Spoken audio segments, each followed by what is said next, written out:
அனைவருக்கும் வணக்கம். அதிகாரம் 31 வெகுளாமை.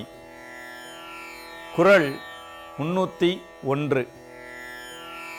செல்லிடத்து காப்பான் சினம் காப்பான் அல்லிடத்து காக்கின் என் காவாக்கால் என்.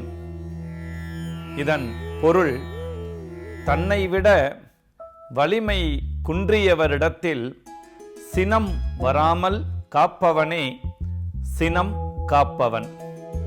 தன்னை விட வலிமை மிகுந்தவரிடத்து சினத்தை காத்தால் என்ன, காக்காவிட்டால் என்ன?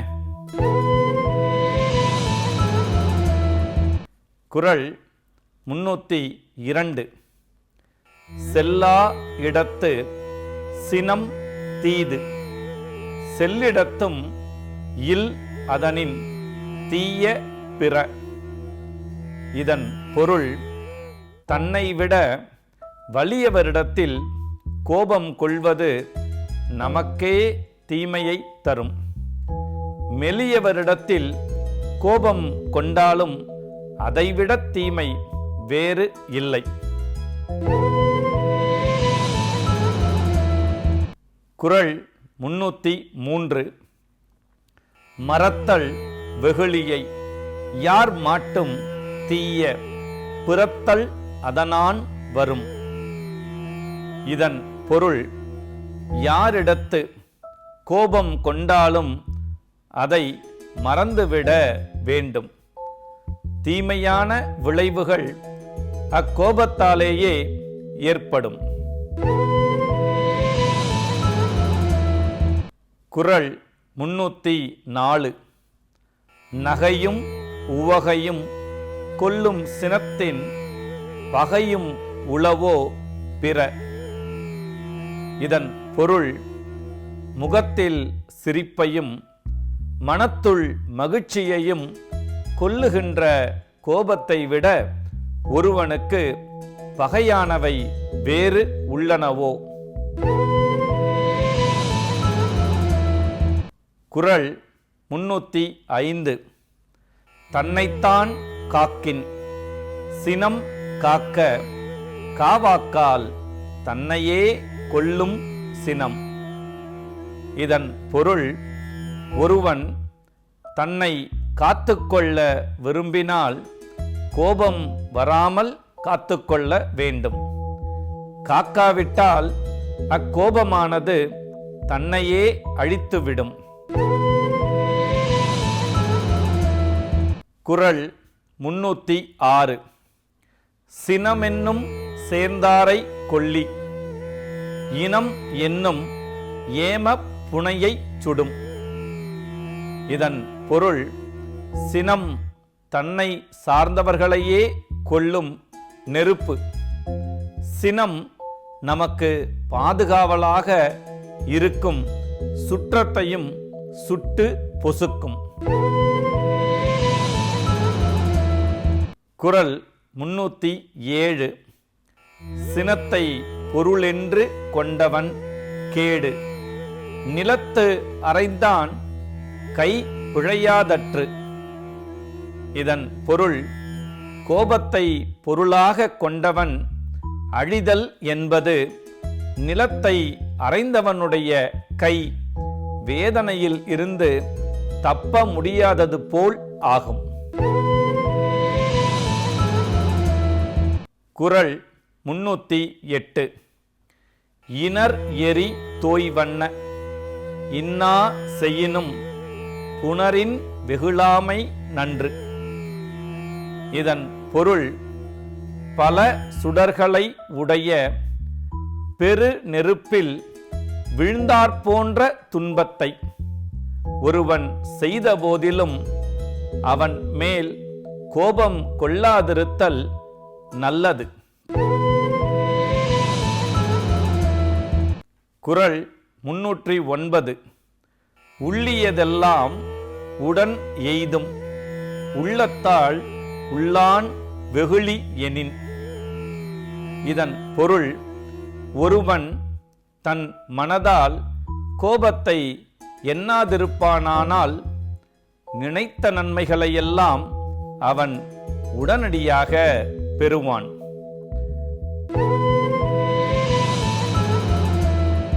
குறள் 310. இறந்தார் இறந்தார் அணையர், சினத்தை துறந்தார் துறந்தார் துணை. இதன் பொருள், கோபத்தில் அளவு கடந்து சென்றவர் இறந்தவரை போன்றவர். அந்த கோபத்தை அடியோடு துறந்தவர் துறவிக்கு ஒப்பாவர்.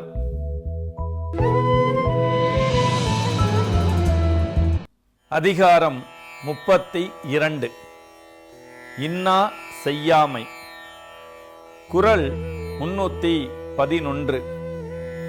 சிறப்பீனும் செல்வம் பெறினும் பிறர்க்கு இன்னா செய்யாமை மாசற்றார் கோள்.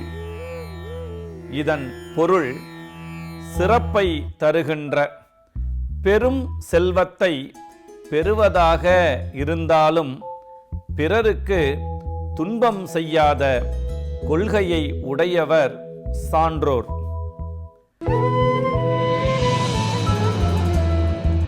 குறள் 312. கருத்து இன்னா செய்த அக்கண்ணும் மறுத்தின்னா செய்யாமை மாசற்றார் கோள்.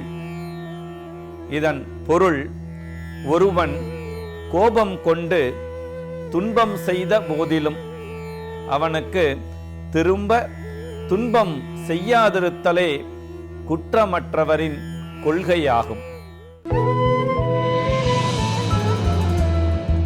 குறள் 313.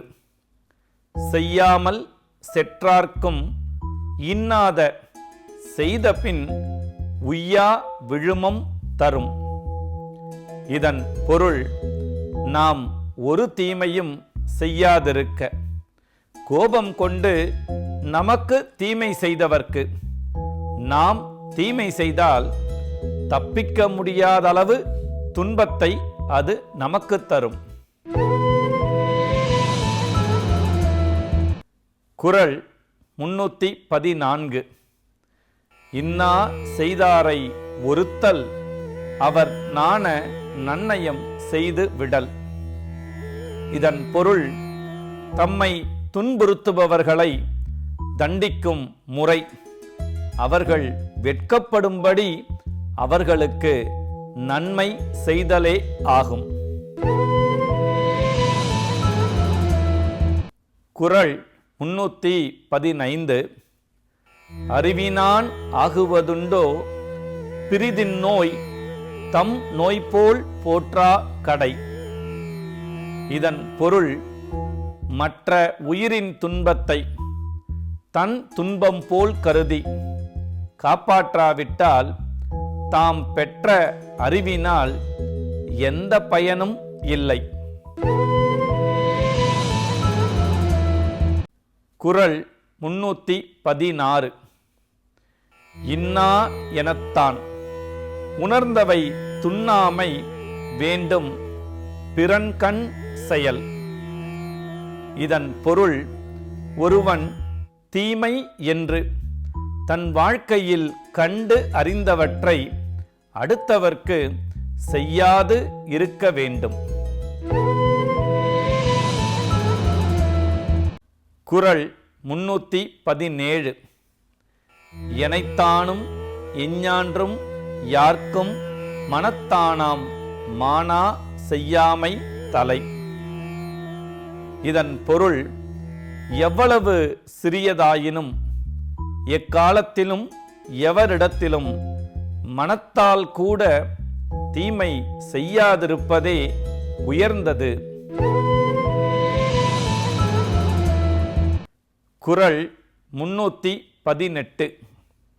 தன்னுயிர்க்கு இன்னாமை தான் அறிவான் என்கொலோ மண்ணுயிர்க்கு இன்னா செயல்.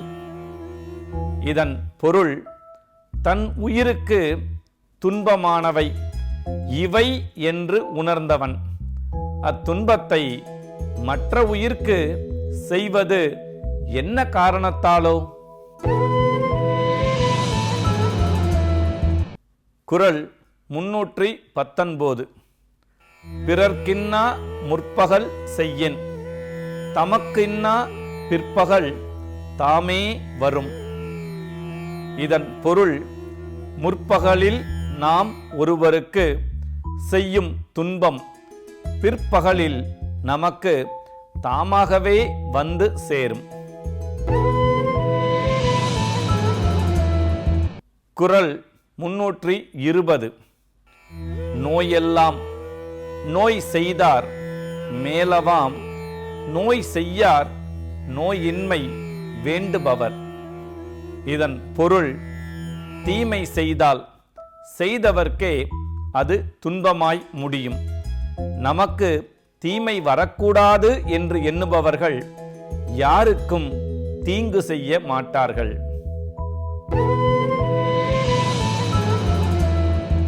அதிகாரம் 33. கொல்லாமை. குறள் 321. அறவினை யாதெனின் கொல்லாமை, கோரல் பிறவினை எல்லாம் தரும். இதன் பொருள், அறச்செயல் என்பது எது என்றால், எந்த ஓர் உயிரையும் கொல்லாமல் இருப்பதே ஆகும். கொல்லும் செயல் எல்லா தீவினைகளையும் தரும்.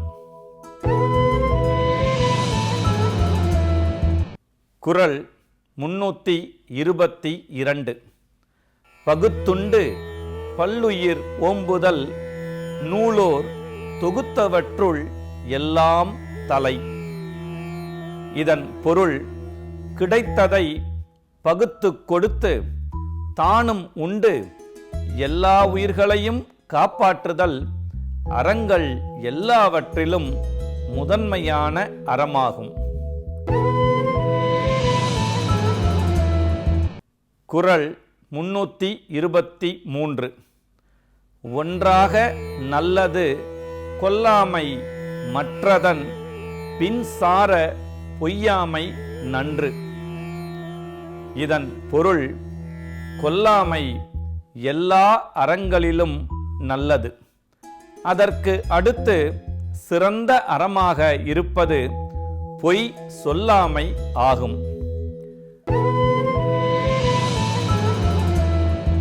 குறள் 324.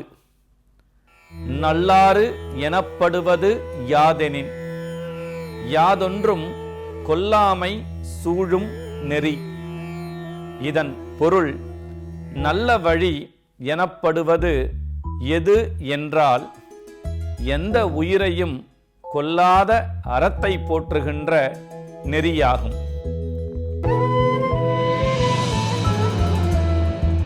குறள் 325. நிலை அஞ்சி நீத்தாருள் எல்லாம் கொலை அஞ்சி கொல்லாமை சூழ்வான் தலை. இதன் பொருள், தம் நிலை கண்டு அஞ்சி துறவு கொள்பவர்களுள் உயிர்கொலையை அஞ்சி துறவு பூண்டவர்களே தலைமையானவர் ஆவர். குறள் 326. கொல்லாமை மேற்கொண்டு ஒழுகுவான் வாழ்நாள் மேல் செல்லாது உயிர் உண்ணும் கூற்று.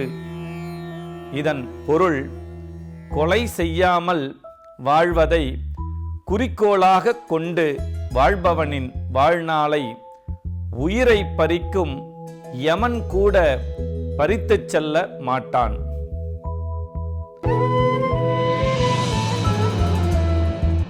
குறள் 327.